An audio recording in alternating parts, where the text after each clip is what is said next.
Welcome to this ICMC Catholic Response for Ukraine webinar, live from Ukraine. I'm Bruce Compton, Senior Director of Global Health for the Catholic Health Association of the United States. I'm joined by Erica Smith, Executive Director of Hospital Sisters Mission Outreach, and Monsignor Robert Vitillo, Secretary General of the International Catholic Migration Commission and convener of the Catholic Response for Ukraine. We're also joined by Christian Costco, a consultant for ICMC and the Catholic Response for Ukraine, who is not on camera. We have traveled extensively across the country in solidarity with the Catholic agencies supporting the humanitarian crisis this war has created. It has been an emotional and amazing experience for all of us, and we're happy to be able to share with you today. Monsignor is going to start with an opening reflection. Monsignor?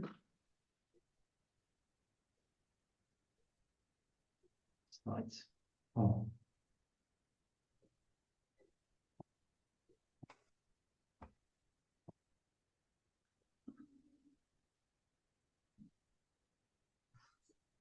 Turn off the names.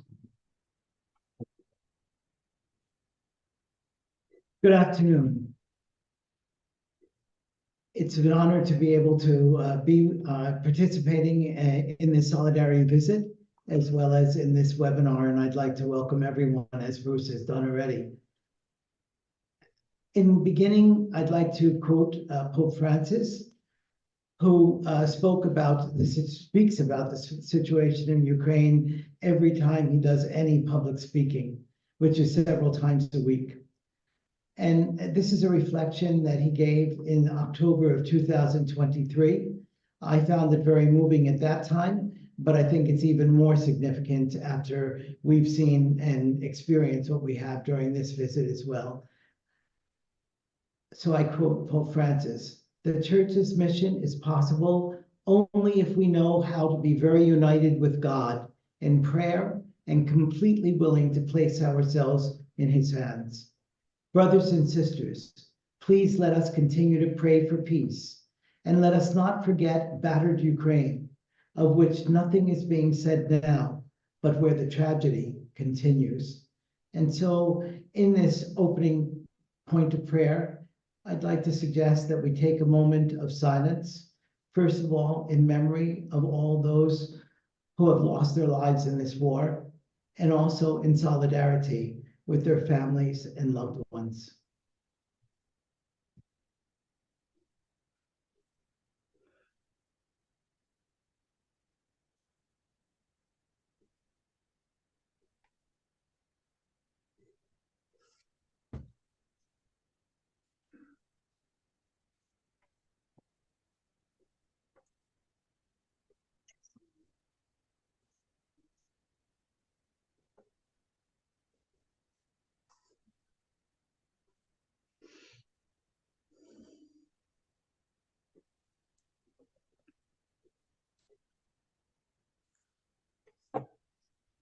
I'd like to start by telling you a little bit about the background of the Catholic Response for Ukraine Working Group, or CR4U, as we call it.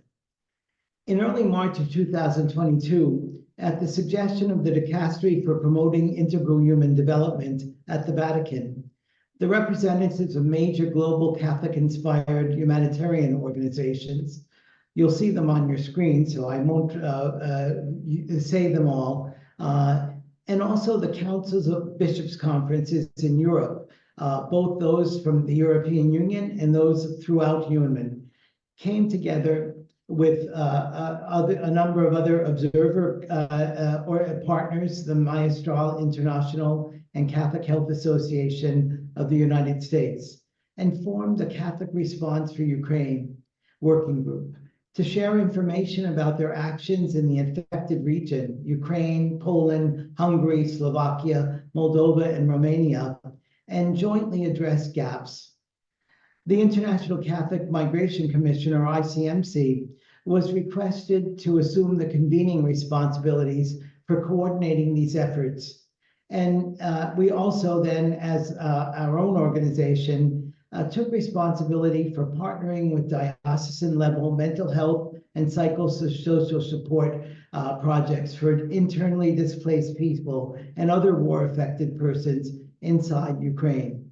We're very grateful to the GHR Foundation in the United States for assisting us in engaging a full-time consultant. Mr. Christian Kosko has been invaluable in helping us to mount our efforts in Ukraine, and also in preparing, together with Rita Mendoza, a volunteer, preparing weekly briefing documents for the working group. Next one. Some of the support that ICMC has been giving to the diocesan-based mental health hubs, I'd like to talk about and present. First of all, we have Father Oleg Solomon, a trained psychologist, coordinates mental health clubs in the Latin Catholic dioceses of Ukraine.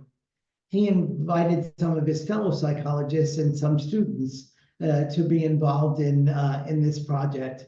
And we've worked with them by supporting salaries for the psychologists in responding to the needs of people in Ukraine as a result of the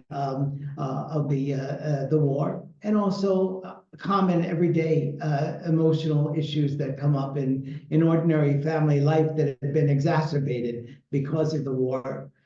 We also help them to obtain special training and skills in trauma treatment and in the prevention of suicide, since this is more and more a risk in today's Ukraine. Similar psychological hubs have been convened in the Greek Catholic dioceses of Ukraine and are being supported by ICMC. And during this visit, we've visited a number of them, including the Greek Catholic effort in the Diocese of Ternopil that Father Martin will speak, and his wife will speak with us in a few moments. Next slide.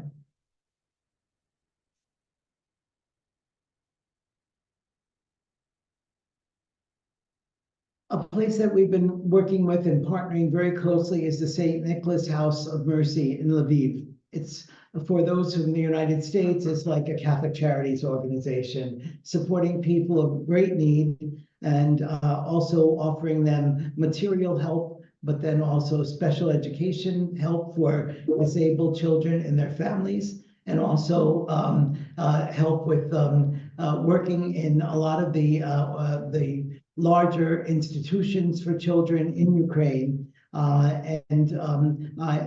You'll see here that some of the photos show us visiting these children. And also at the bottom, you'll see the special football team that's been assembled by the St. Nicholas House of Mercy. We just visited there this morning, and we found out that they won some all Lviv championships, and now they're going into the championship series for all of Ukraine. And this has become, with the older young men who have been raised in these institutions, this has become now a semi-professional team, and they're actually making salaries as a result of their great work. And you'll see Father Roman, the very short priest, almost as short as I am, with them. He's very proud of them, and he's very committed to doing what they need. Also, you'll see a family of 10 children and their foster mother. This is an effort that the St. Nicholas House of Mercy has done now with 14 of these homes to try to help children grow up in a much more family-like atmosphere than the large institutions that dominated in the country in the past. And we found this family of children to be perfectly happy and perfectly feeling like a family. And in fact, it was the older children who cooked for us, cooked a lunch for us. So we're very grateful to them.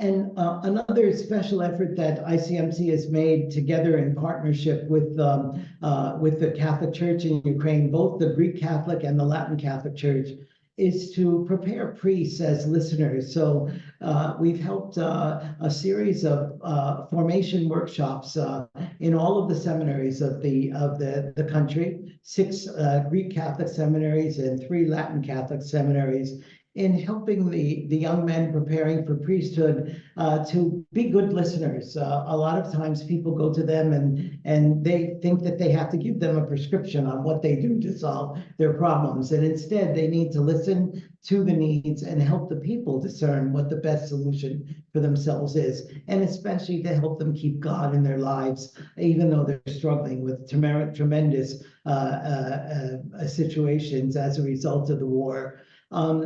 We helped the first series of these seminars, and now they're starting a second series. In addition to that, as the young men learned about mental health and psychosocial assistance and how to refer people with serious emotional problems to professional mental health practitioners, they also began to identify some of the struggles they had as a result of the war, and just as a result of growing up and facing problems in their own families or in society.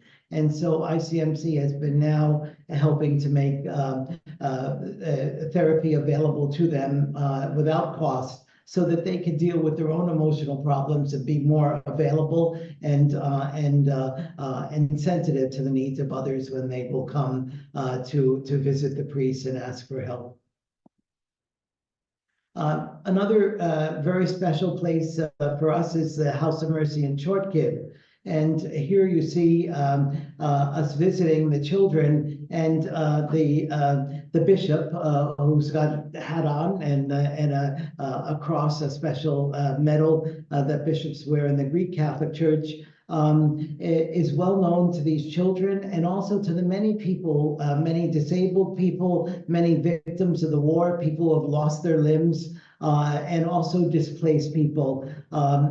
You'll see him visiting them, and also Tatiana, who's hugging one of the residents in the photo below, is a woman who's running this house. And she herself was disabled. She wasn't able to walk for a long time. She had special physical therapy, and now she's running a very, very busy institution. And she has a son with autism who was helped at that institution. That's how she began to get involved. The woman that's speaking with me in the top photo is a woman who had lost her child he was wounded in the war. She also lost her husband, and she's displaced from the east of Ukraine, but feeling very grateful for the help she receives in the St. Nicholas House of Mercy.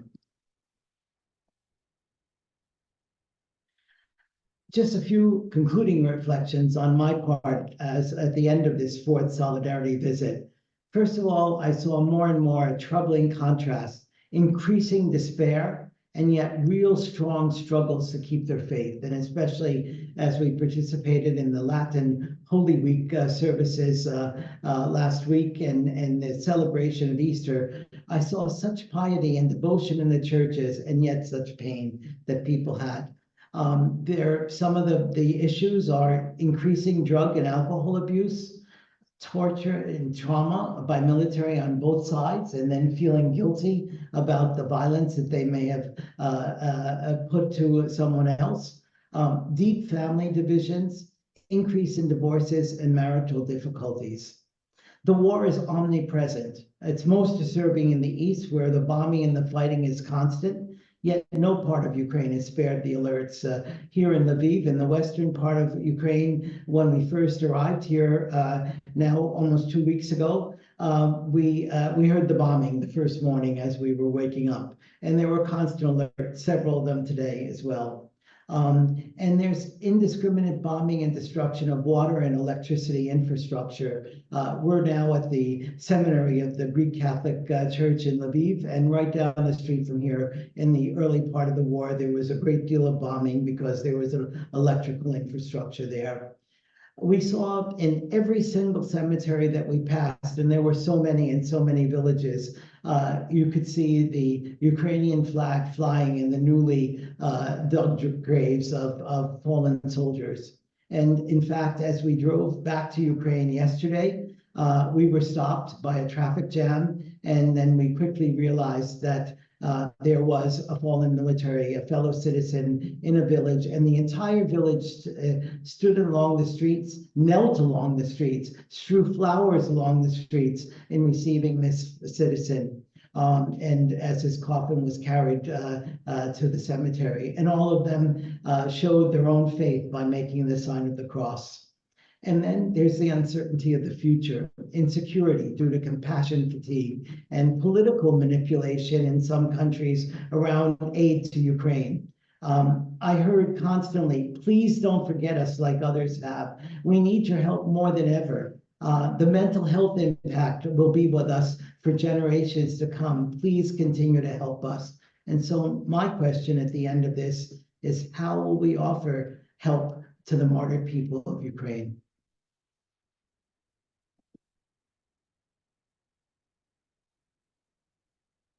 Thank you for those reflections, Monsignor Vitillo. You mentioned Father Martin, and Father Martin is joining us on this video. And I think Father Martin and his wife are here. They are in Ternopil, which is about 2 hours away. They're turning on their video, and I hope we're going to hear a little bit about the ministry that they have that you spoke of. So Father Martin, welcome and thank you. And please introduce yourself and the work you're doing and your wife as well. Thank you.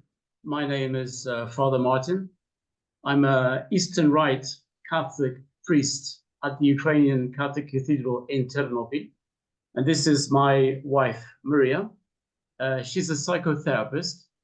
And together we take part in the parish project Invisible Wounds of War, which is a volunteer initiative that welcomes internally displaced families to a safe environment where they can confide and be a part of a open community while receiving psychological and spiritual support.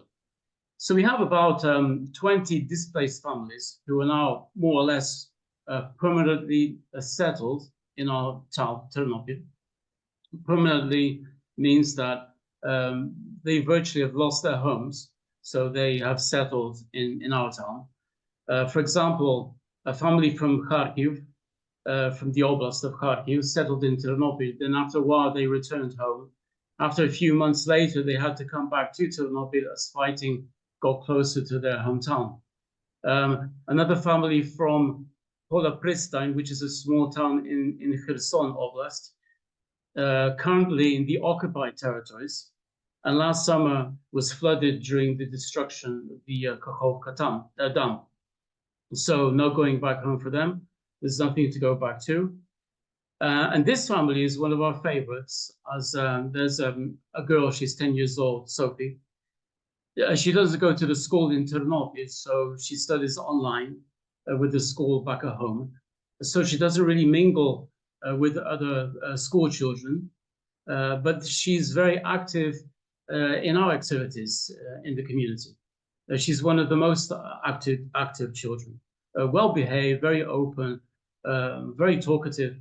Another very talkative child is a boy of 9 years old, hyperactive. He loves our lessons, has so many questions, they're all unanswered because we really can't answer everything he wants to know.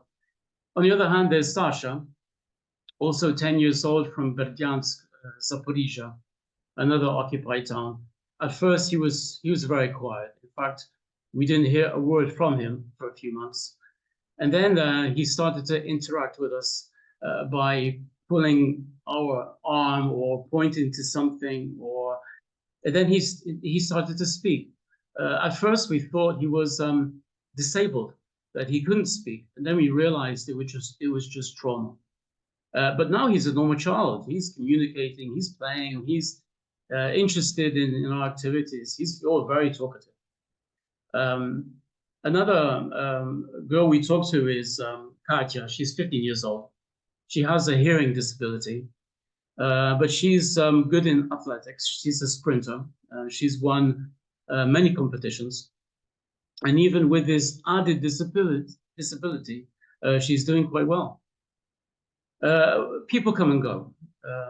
There's this kid, Artem. Well, Artem's friend left with his family, moved down to Zakarpattia. So no friend and no Artem, because they were friends going everywhere together. So that's sad. But still, it's like children like Sophie and Sasha, and also Alex. They make our work meaningful, and it really makes your day seeing them smile, and it's so worth it then. Observing other children in our parish and also in our neighboring school, we do see less aggression, we see less distress, we see less depression, less intimidation also. But also we see more communication, more activity, more general well-being, a sense of safety, trust, more smiles, stability. But yes, but in some homes, there are problems. Domestic violence, alcohol abuse, instability, poverty, maybe due to unemployment, insecurity among the adults. So it really depends. One family does move around a lot. They get behind with their rent. So they're evicted from one home, then they move to another place. They're evicted again. The children suffer because of this. There's a family that there are 10 people that actually live in one apartment in a very confined place. So you have 3 generations. There are grandparents. There is a mother with her children, and then the mother's sister with her children, all together. So it's very difficult for them. Other adults are doing quite well. There's a mother who's a very active volunteer. She takes part in our service when we make food packages for other displaced people. Another family has opened a cat cafe in our town, so that's also very nice. So what do children like? I mean, they like the picnics, the outings, they like the arts and crafts. So for this spring and summer, we're planning outdoor activities, weekend retreats. We're making the most of the weather surrounding nature. We're involving also families with members of the armed forces who are currently on active duty. We're including also school children that are close to us, who are also in need of more support. My wife would like to continue. Yeah, good evening.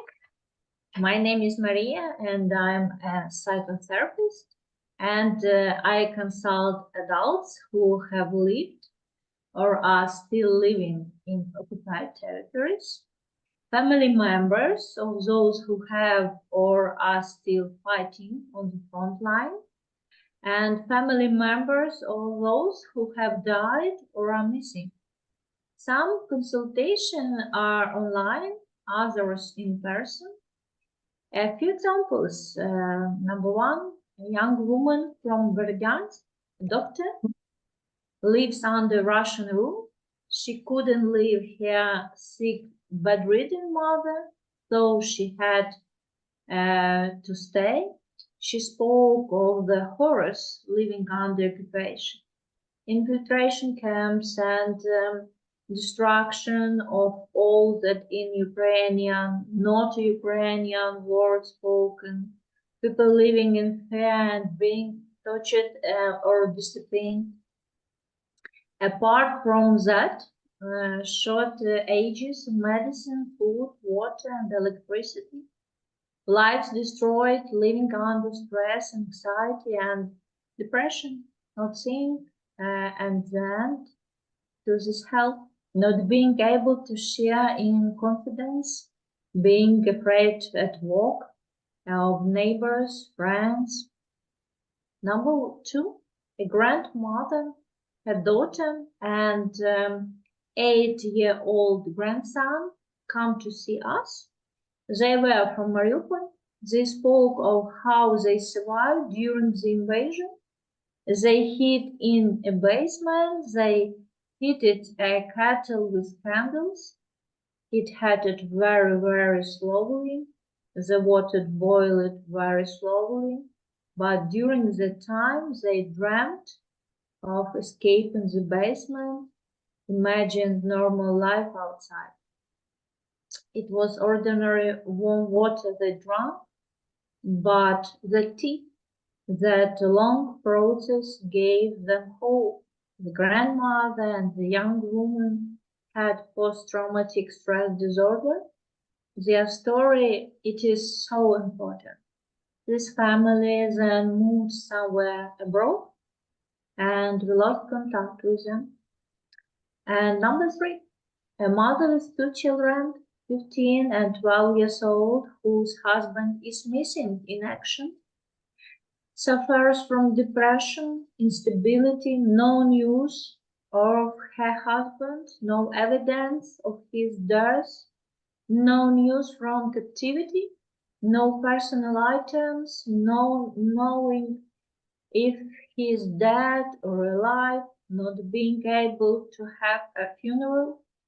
People are very religious in Ukraine. It is important for them to pray for the living or the dead, but what if someone is missing? This is the state in which the family lives, a state of psychological limbo, searching for hope, waiting, trying to understand what happened. Difficult to plan ahead. Not all adapt to their new way of life. Not all realize their life choices are limited. Some are still searching for hope and stability. And I spend time listening. Common topics are employment, setting life goals, healthy lifestyle, prevention of violence, education and childcare, and family relationship. And our family therapy includes art therapy, soft toy and teddy bear therapy, do-it-yourself, felt toys for positive emotion, improving the general emotion state, having a silent friend company, and storytelling exercises, spending time together with children, coloring pages and discussing their meaning. Relaxation techniques, mindfulness, physical exercises, music, dancing, metaphorical cards, and mutual support groups, and other psychological support groups.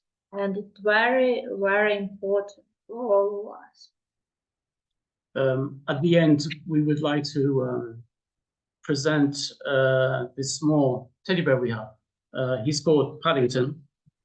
And Michael Bond, the creator of Paddington, he served in the army during the Second World War.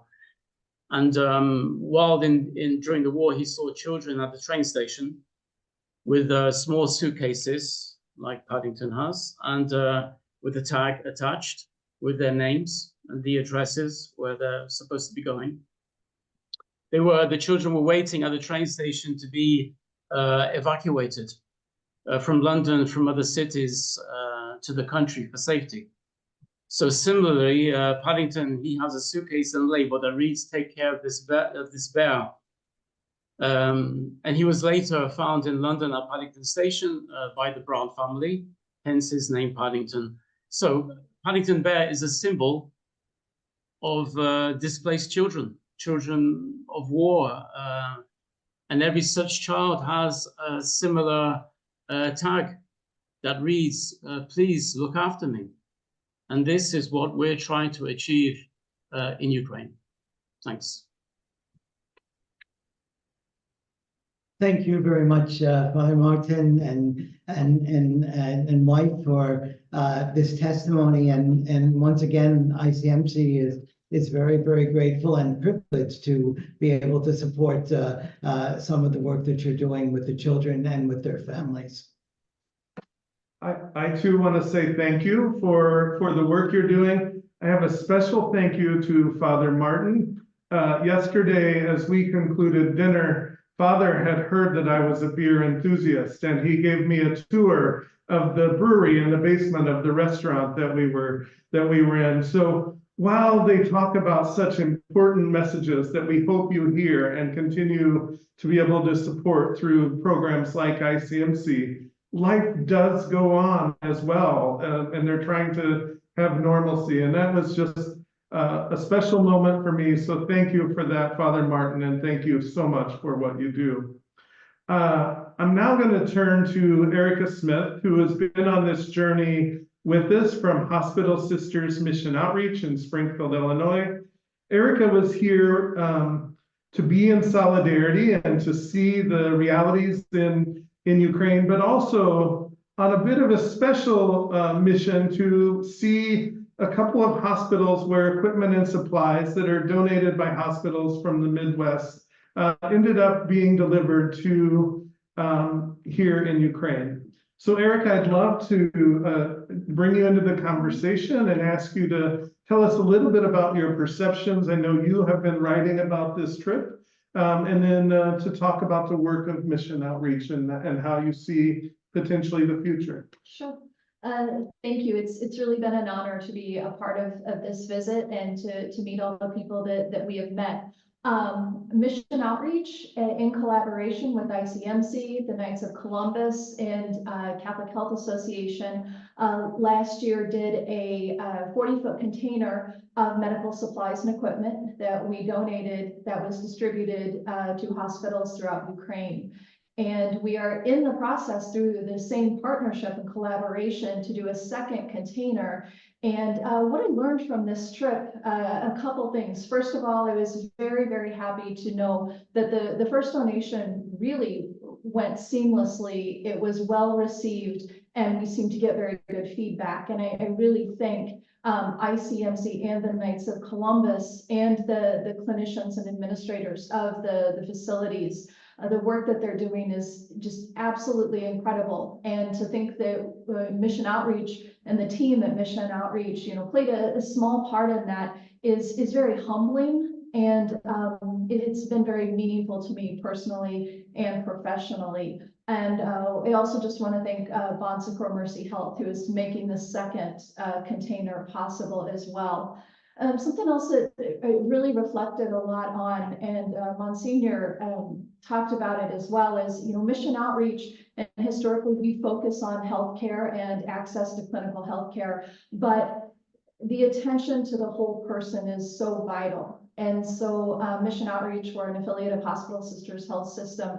We're really committed to being a part of a larger collaboration that I think is needed to attend to the whole health needs of the person, their physical health needs, but also their mental health needs, their emotional health needs, and their spiritual health needs. I think all of us, what I've learned, need to continue to listen to our Ukrainian colleagues, to work together and to find ways to collaborate to help them meet those health needs.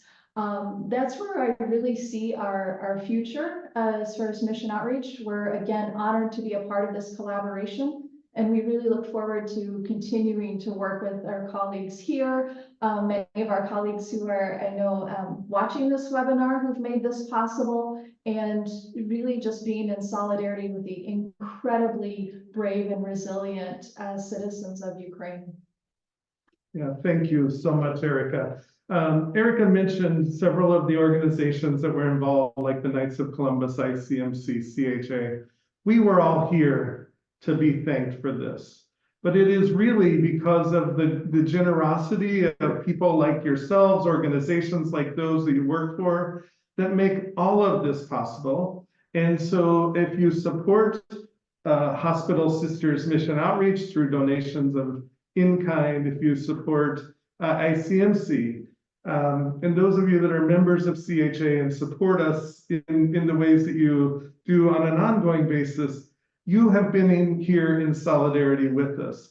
I was able to accept the thanks of the two hospital administrators on behalf of CMMB, who had provided pharmaceutical donations to be included in the shipments to Ukraine that Erica was talking about. I think as we transition here to maybe a little bit of a conversation about some of the other things we saw and heard along the path, we would invite you to also type in the chat any questions you might have. But I'm going to start by talking a little bit about some of my perceptions over the last year as compared to my trip where I was here just a little over 1 year ago. Monsignor's already mentioned some of those things. First off, we heard very many more air raid sirens this time, and we felt more of a tension, especially we went a little closer to the front this time. We went to the port of Odessa, and we met people that were homeless before the war. We met internally displaced persons. We met children displaced because of the war. And we met with DePaul International there, who was caring for those people, a part of the Catholic Response for Ukraine. A relatively a worldwide organization that's well supported by the St. Vincent de Paul, the priest and the Sisters of Charity, many others. But the work they do was amazing, a relatively large organization. We met with Caritas, part of the international Caritas agencies.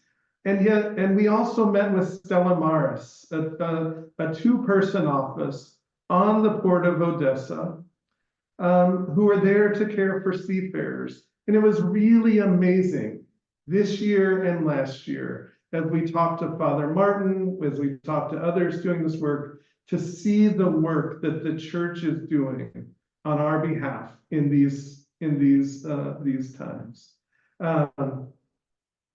Erica and Monsignor, any other thoughts? We visited yesterday. We visited the two hospitals, and there were the dedication of chapels funded by ICMC and helped to made in part by the Knights of Columbus.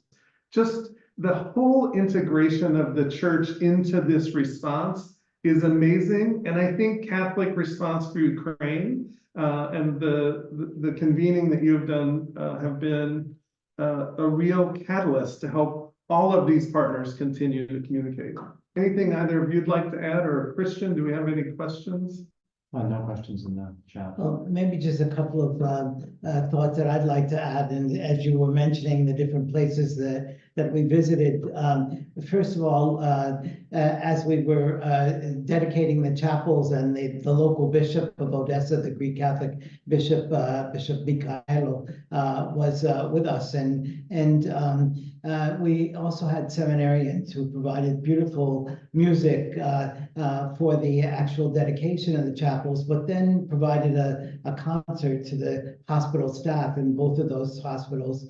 And their concert was full of very patriotic and richly cultural songs, singing of Ukraine. And a woman sitting next to me was crying throughout, an older woman. And when the bishop addressed the group after the concert, she cried out to him and said, "Why did my son have to die in this war?" And she was inconsolable, and you could understand that. But this is the situation that's happened to so many families. And the bishop tried to comfort her by saying, "Well, your son is a hero." Yes, but she wanted her son to be with her.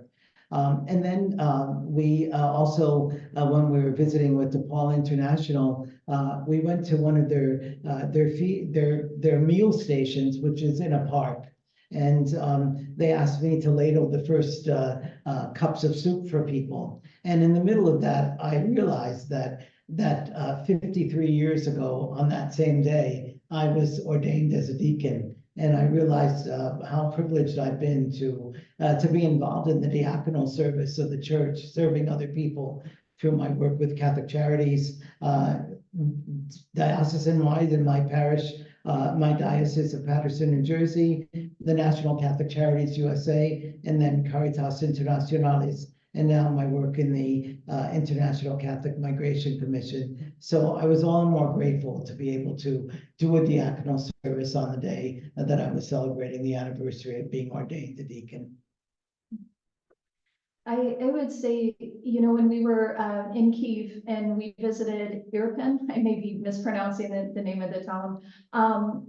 We were escorted by a lady named Olga who lived there during the early days. She was about it. In the early days of the war, they were attacked and actually half of the city was taken by the Russian army. And she drove us by it was a bunch of beautiful apartment buildings, and she said, you know, these had been leveled, and in that area was an underground area that some of the citizens of the town were forced to stay in for several weeks until the entire city was liberated by the Ukrainian army.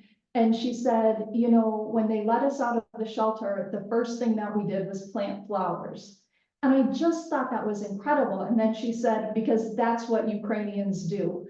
And, you know, I'll go home, and I think many of us in the Northern Hemisphere, North America and Europe, we will plant our flowers, but I don't think I'll ever look at planting my flowers again, the same way again.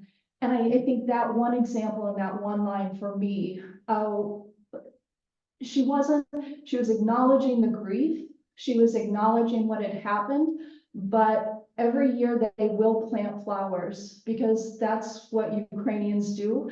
And I think that's really what resilience means. Yeah, it was so moving. Those of you that might have read Health Progress would have heard me write about Olga last year. And when we were there last year, there was actually a lady tending to her garden in that neighborhood as we entered. And once again, as we left there last year, that lady implored to Monsignor, please tell them what they're doing to us. I want to tell you what they're doing to them is a tragedy. And we met while we were in Odessa. We had a translator whose name was Oksana. And Oksana has a 9-year-old son who was studying at home himself. And for the last 2 days, I've really thought about Oksana and her son and her husband who are living in Odessa. And we've heard rumors and that you know, people are afraid Odessa might fall. And Oksana's son and Oksana may be amongst those internally displaced persons. And this becomes so real as you are here with the people traveling throughout this country. I cannot say that I've been scared. Monsignor mentioned the air raid sirens. As we were preparing to come here today, the air raid sirens were going off, and the elevators in our hotel would not work because as a result of that, we had to walk down. Not a big tragedy, but the tragedy of losing your space, your life, and your family that we heard from Father Martin and his wife. And as I think about the people that we've met along the way, it's really, I think it's just really, again, I encourage us to not forget them. I'm glad I've been able to experience it. I know we can't all experience it, but we need to continue to support the kind of efforts that ICMC, so many of these that we've already talked about, the Knights, Stella Maris, DePaul International, Caritas, we need, which includes organizations like CRS. We need to continue to support them so that they can continue this important work. We've also heard multiple times that when this ends, as a matter of fact, one of the psychologists that we visited today said this, when this ends, it's not going to be the end of the needs. She actually said, I believe we're going to be dealing with the repercussions of this for 50 years. There are children and families that are really have been traumatized and are going to have long-term reactions to this. Anything else, Monsignor? Maybe I could just say that if any of you would like to know more about the work that's being done in Ukraine, please visit the website of ICMC. It's www.icmc.net. And if you put /Ukraine, you'll see a great deal of information. And also there will be a button if you'd like to make a contribution as well.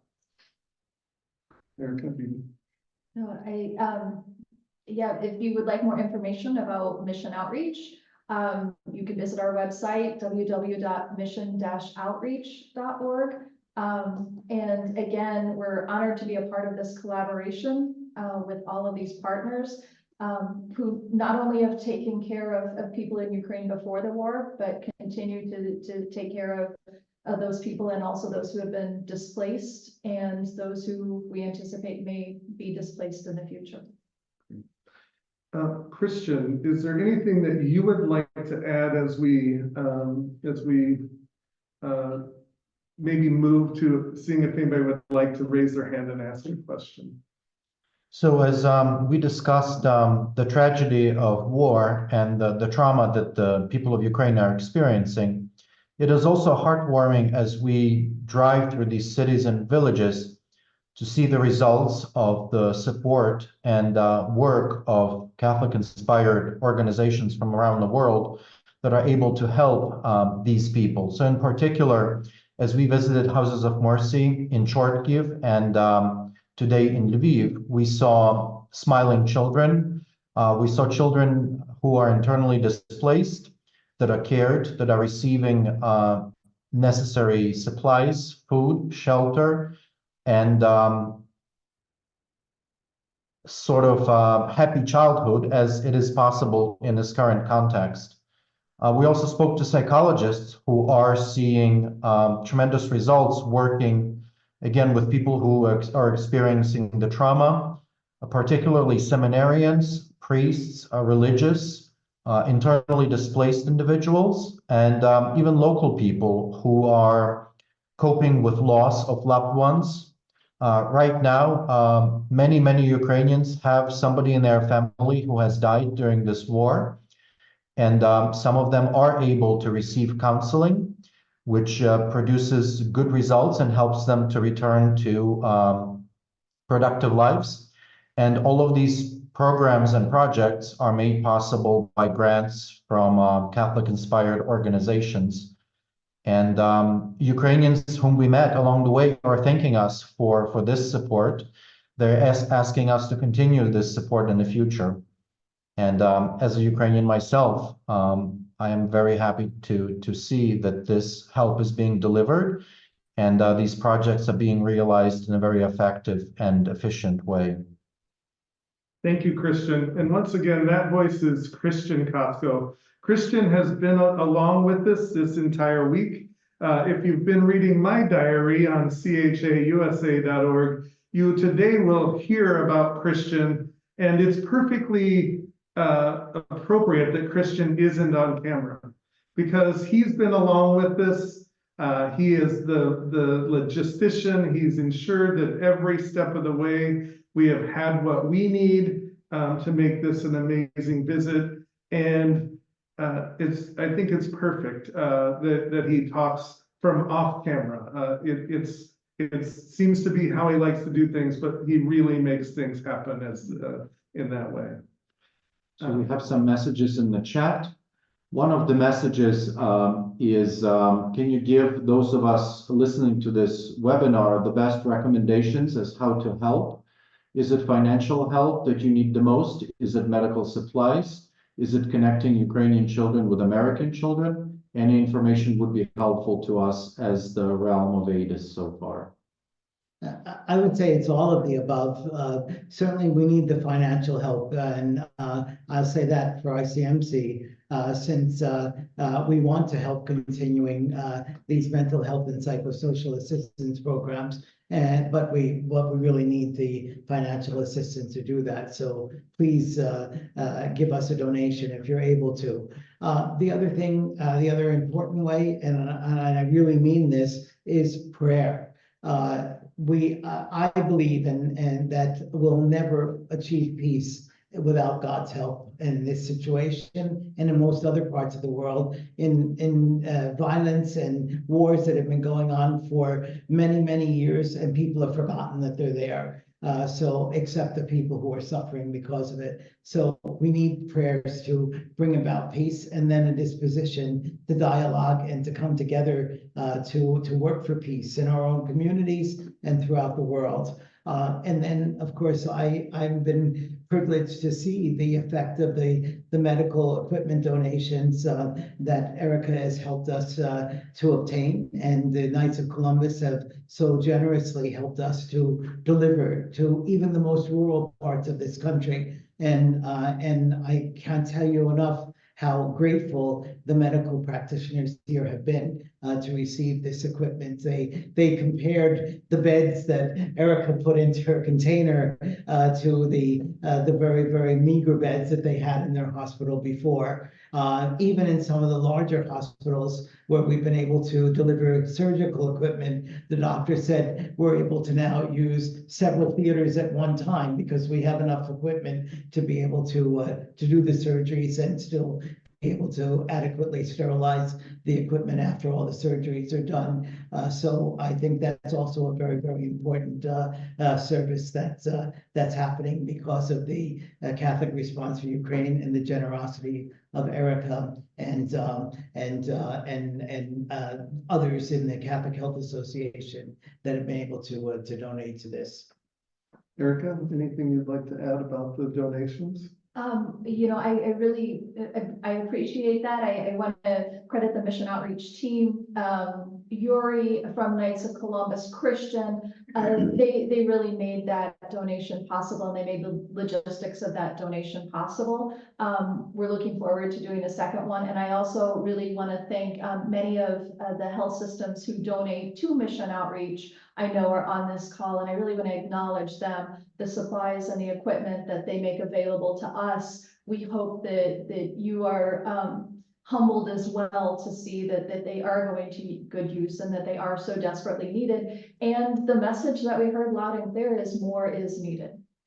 And I would just say that what Erica said is very important. Those health systems, what you're donating to organizations like Mission Outreach, who is responsibly sending this equipment and working with partners on the ground with the needs to identify the needs and have the ability to get them into the country, is such an important piece of this puzzle. So I would encourage you to work with organizations like Mission Outreach to ensure that what you're donating gets to those people. And they'll be able to work with many of these other organizations we've talked about. Erica mentioned the administrators of the two hospitals, and as we sat with them, they were so hungry for more.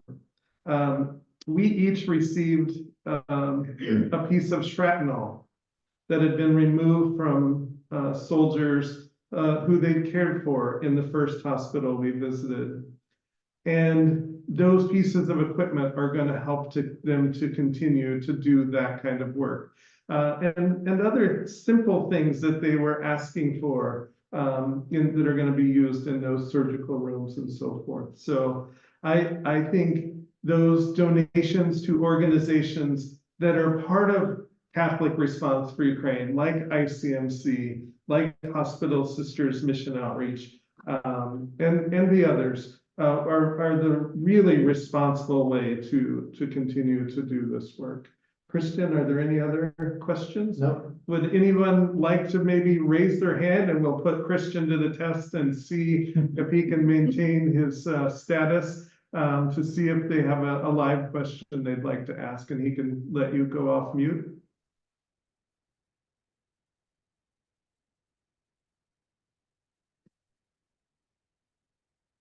According to WHO, nearly 1,700 healthcare facilities and capabilities have been attacked in Ukraine. Thank you for this very thoughtful and meaningful hour with hopes of peace for the people of Ukraine, Walter.